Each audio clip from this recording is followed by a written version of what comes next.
This video will show you how to install your replacement pivot pins for a vinyl window with a tilt sash. First, remove the sash and lay it carefully upside down to gain access to the pivot pins. Watch our video on sash removal and replacement for details.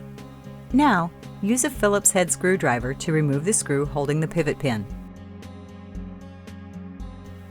Slide the pivot pin out of the channel in the sash.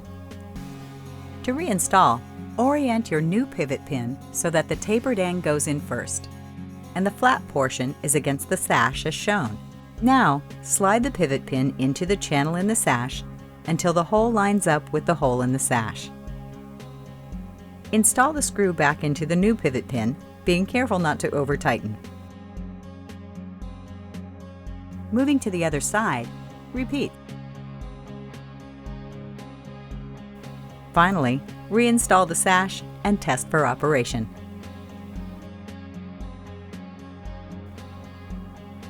For additional information and complete written instructions for tasks depicted in this video, visit www.jeld-wen.com.